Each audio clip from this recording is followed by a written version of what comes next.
Welcome back to The Deep Dive. We are jumping right into episode 4 of our series on the book Psycho Cybernetics.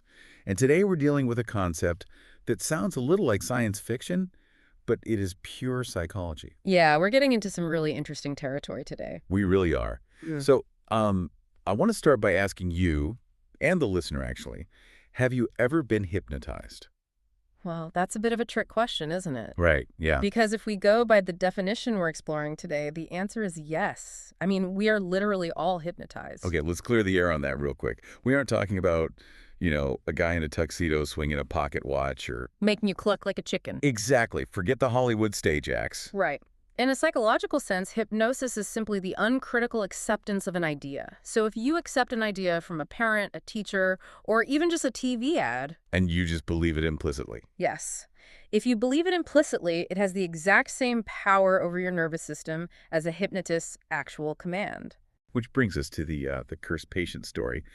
It honestly reads like a horror story. Oh, it really is extreme. There was this patient who was absolutely convinced that a voodoo priestess, who was his ex-girlfriend, had cursed him. Right, and he believed this curse caused a bump on his lip. Yeah, and the physical reaction wasn't subtle at all. He lost 30 pounds. Wow. He aged visibly. It says he looked 20 years older.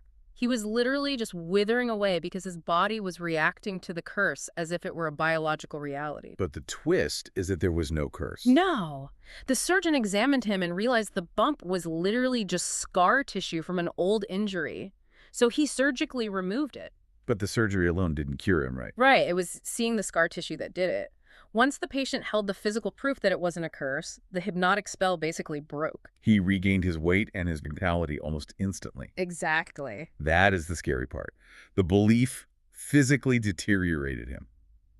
So if we apply this to regular people, we aren't dealing with voodoo, but we have our own curses, like I'm bad at math or... I'm socially awkward. Yeah, or I'm not creative. We think those are facts. But they are just scar tissue we've mistaken for a curse. We are just getting choked off by these negative beliefs. Which brings up the big idea here.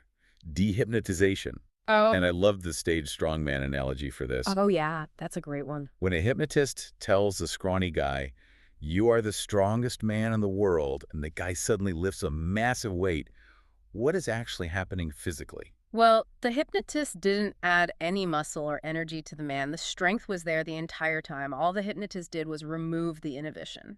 He turned off the voice in the guy's head saying, I can't lift this. Precisely. We are driving with the parking brake on. Dehypnotization is just a subtractive process. You just release the brake. Okay, but here is where I get a little skeptical. The actual mechanism here is physical relaxation. That sounds too passive. If I have a huge presentation and I'm freaking out, lying on the couch seems like a terrible strategy. It sounds totally counterintuitive, but you have to look at the mechanism. Why do we fail when we try too hard? Because trying implies anxiety. So if you are straining to be confident, your brain receives the signal that you're currently afraid. Exactly. Willpower creates tension, and tension locks your subconscious computer. You cannot rewrite a belief while you're actively fighting it. So you're basically hacking the system by lowering your defenses first. Yes. When your muscles are loose, your mind becomes receptive. That is the only state where you can implant a new mental picture without your brain rejecting it. You relax to clear the static so the new signal gets through.